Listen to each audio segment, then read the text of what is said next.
Summer of the Couve. It was Vancouver, summer in the 1970s. Dudes wore tight shorts over sweats like half-assed superheroes trying to look like Rocky with a mullet.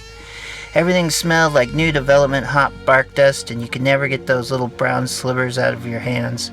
There was always somebody's cousin who would swing nunchucks in the driveway if you asked, and when we weren't having pine cone fights, we were ripping the skin from our bodies by crashing our bikes into each other. Every day I got hit with a baseball in the nuts, and we drank warm strawberry Shasta pop all summer that stained our white shirts with red continents we ran our hands over and dreamed about all the beautiful wounds we might someday get. There was duck shit everywhere and a set of dead cow bones in the woods, and once I saw a couple of teenagers screwing when I hid in the top of an enormous oak. I swam so much in the postage stamp-sized development pool that my eyes closed shut, on fire with chlorine. I was so blind I ran my banana seat bicycle into a bridge and fell in a pond. I could still taste the algae on my lips, and Mill Plain was nothing but two lousy lanes that melted into a ribbon of goo every summer. I can still see the robot eye of my Steve Austin doll staring at me from a Doberman's mouth like a message from the future.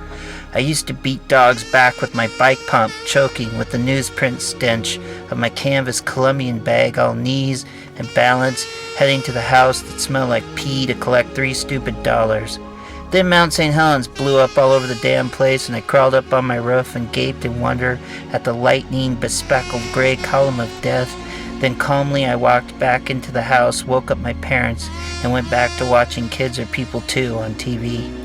I caught a steelhead in the Columbia bigger than me, and you could still swim in Battleground Lake, and past 124th Avenue it was nothing but fields and broken down barns dying under blackberries, and nobody wore seatbelts or helmets or sunscreen.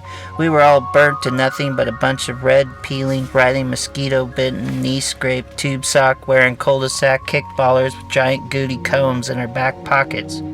We'd go fishing at night when Dad got home, and we brought 3 5-gallon buckets of bluegill back from Lacamas Lake and dumped them in the development's pond. I remember them rippling just under the water like a midnight blue blanket smelling of sweat. I had forgotten all that until the other day we were driving down 9th past Fircrest Elementary, and I saw a kid struggling to walk because his pants were cinched around his quads. I just started thinking, look at those stupid kids. Who the hell would be dumb enough to do that? Then I remembered when I stood in the very spot when I was 10 years old with Brad and Brian Sellers, and we had pulled our shorts down around our legs and tucked in our t-shirts to cover our asses, laughing at each other, saying, "You look so stupid. That's the dumbest thing ever." Then Brad said, "Bet you won't lift your shirt at the next car. It could be the world's first reverse BA, just think." Brad had a bit of the showman in him. "Maybe I will," I said. "Do it," he said. "Maybe I will. Do it. Fine.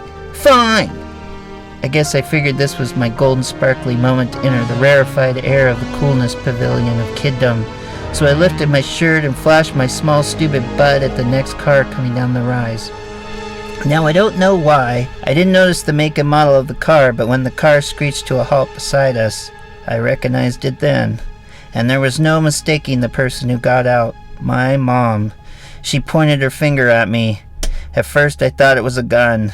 She was shaking violently as if she were a tree and somebody was trying to knock peaches off her. I don't quite remember what she said, but I don't think she completed a sentence the rest of the day. "You! Now! Get there! Back! Trouble! Kill! Car! Father! Car! Kill!"